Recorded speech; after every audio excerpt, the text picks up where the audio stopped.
Hello and welcome to Boxing News Flashback. My name's Matt Christie and we go back to March 28th, 1958.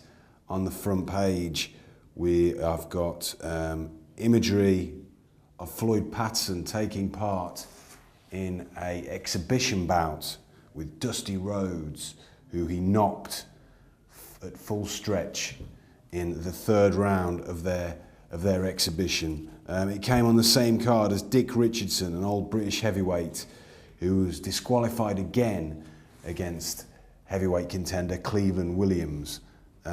Richardson had been disqualified before against a big American name in Ezard Charles. There's a few interesting things to keep an eye on this week. One thing that caught my eye on page 4, reminiscing with Jim Rook, who was a boxing historian who used to write for Boxing News. And there's lots of things that if you look through old issues, things that people don't really know about, things that people have forgotten, or things that just need clarifying, and this is one of them. The common belief is that James J. Corbett, the first Queensberry Rules World Heavyweight Champion, then lost his world title to Bob Fitzsimmons.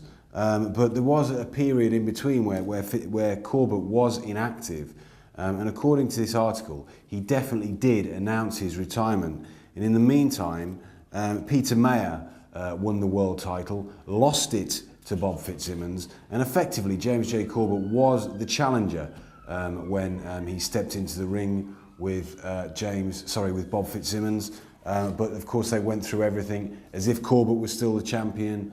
Corbett came into the ring last, and it was a famous fight, of course, because it was that hellacious body shot that Bob Fitzsimmons finished off Jim Corbett with. But Jim Corbett would call himself the retired undefeated champion right up until that point when he lost to Bob Fitzsimmons. Of course, that is going back to the end of the 19th century, and we were reporting on that in 1958. Also a little slow to catch up, but not quite, was our coverage of the Sugar Ray Robinson-Carmen Basilio rematch, which takes its place kind of hidden at the back of the magazine here on page 11.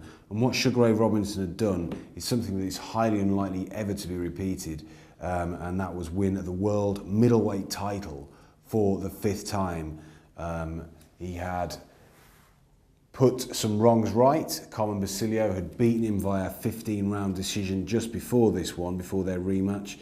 Robinson, it looked like he was finished at that point, but he came back and he went toe-to-toe with Basilio and regained his world middleweight title.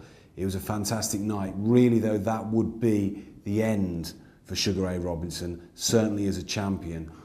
It would be his final world middleweight title victory.